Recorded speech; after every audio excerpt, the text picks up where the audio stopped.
Jokowi musuh rakyat Indonesia. Oleh Cahya Gunawan, wartawan senior.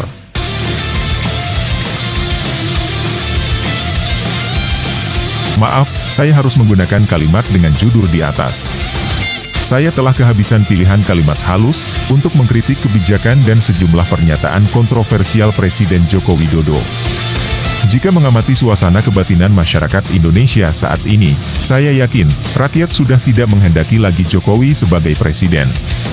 Terlalu banyak aturan hukum, etika politik dan etika birokrasi yang dilanggar Jokowi. Dia membuat aturan dan keputusan sendiri sesukanya, hanya untuk melanggengkan kepentingan kekuasaan. Sehingga wajar, kalau sekarang rakyat banyak juga setuju dengan ide untuk memakzulkan Jokowi. Menunggu sampai dia lengser bulan Oktober 2024 hanya akan menambah kehancuran bangsa Indonesia. Saya yakin, rakyat akan merasa lega jika Jokowi bisa segera dilengserkan. Bagi saya, pernyataan-pernyataan Presiden Jokowi yang kontroversial bukan hanya telah membuat geram masyarakat, tetapi juga bisa meracuni generasi bangsa Indonesia. Oleh karena itu, pemimpin toksik seperti Jokowi harus segera diakhiri. Sebab kalau tidak, hanya akan menambah penderitaan rakyat Indonesia. Membela anak haram. Terkait soal pemakzulan Jokowi, pengamat ekonomi Faisal Basri menyebutkan, hal itu sebaiknya dilakukan bersamaan dengan pelaksanaan pemilu 2024. Kegagalan yang diwariskan niscaya akan menimbulkan bencana besar buat bangsa ini. Oleh karena itu kita harus hentikan mewariskan kegagalan itu. Tidak ada kata lain. Pemilu jalan, dan makzulkan Jokowi juga jalan. Tegas Faisal Basri, ketika berbicara pada peringatan 50 tahun peristiwa malapetaka 15 Januari, Malari, 1974 di Teater Kecil Taman Ismail Marzuki Jakarta, Senin, 15 Januari 2024 lalu. Dalam acara itu, selain dihadiri tokoh sentral Malari Hariman Siregar, juga dihadiri para aktivis lintas generasi. Bahkan, beberapa mantan menteri yang berlatar belakang aktivis terlihat hadir, seperti MS Hidayat, Dipo Alam, dan Rudiantara, serta mantan Panglima TNI Gatot Nurmantio. Peringatan 50 tahun peristiwa Malari tersebut bertajuk The Last Battle Democracy dan Lawan Politik Dinasti. Walaupun masih ada perbedaan soal waktu yang tepat untuk melakukan pemakzulan, namun saya yakin sebagian besar rakyat Indonesia menghendaki agar Jokowi bisa segera mengakhiri masa jabatannya sebagai Presiden RI. Sesungguhnya rakyat Indonesia masih bersikap baik pada mantan wali kota Solo itu. Masyarakat mempersilahkan Jokowi untuk mengundurkan diri secara baik-baik. Kalau itu dilakukan, saya yakin masyarakat akan memberi apresiasi dan simpatinya. Bahkan, tidak mustahil masyarakat akan menjuluki Jokowi sebagai negarawan. Jika itu bisa dilakukan Jokowi, dia akan memperoleh legasi.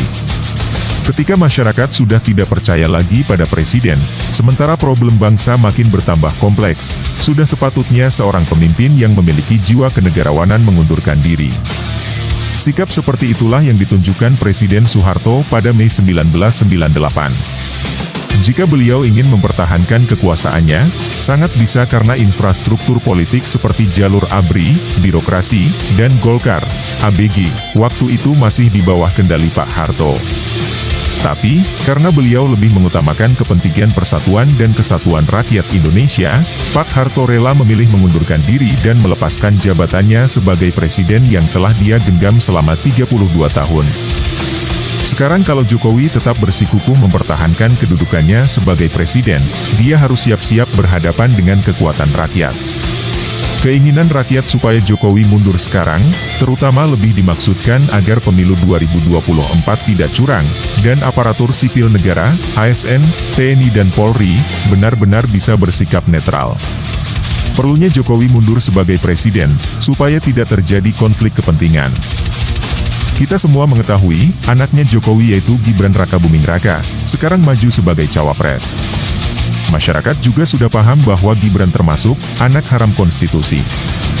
Dia sebenarnya tidak pantas maju dalam kontestasi Pilpres 2024, karena belum memenuhi ketentuan batas minimal umur capres dan cawapres 40 tahun. Namun, Gibran bisa lolos sebagai cawapres karena bantuan pamannya, Ketua Mahkamah Konstitusi, MK, Anwar Usman. Meski Ketua MK kemudian dipecat oleh Majelis Kehormatan MK, namun ternyata tak mampu membatalkan Gibran sebagai cawapres, dengan alasan putusan MK bersifat final dan mengikat. Sekarang, Jokowi tetap berusaha mendukung anaknya dalam pemilu 2024 dengan pernyataan terbarunya. Presiden boleh memihak dan boleh kampanye untuk paslon tertentu. 3 minggu menjelang pelaksanaan Pilpres, Jokowi secara brutal dan terang-terangan memanfaatkan sisa kekuasaannya sebagai presiden untuk memberikan dukungan politik pada pasangan Prabowo Subianto, Gibran Rakabuming Raka.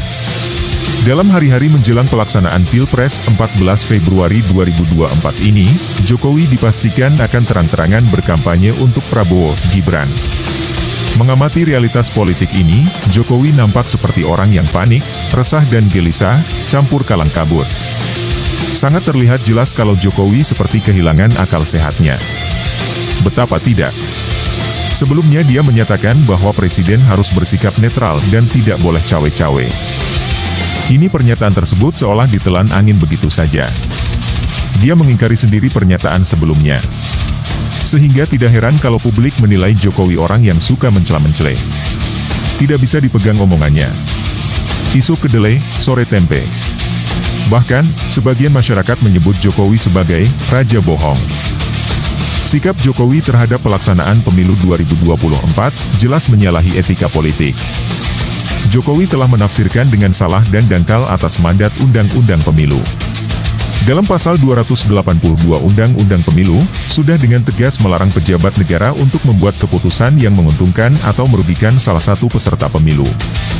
Kemudian pasal 283 Undang-Undang Pemilu, juga melarang pejabat negara mengadakan kegiatan yang mengarah pada keberpihakan terhadap peserta pemilu. Dengan adanya fakta-fakta tentang pelanggaran terhadap aturan serta hukum yang ada, sudah sewajarnya kalau Jokowi perlu dimakzulkan.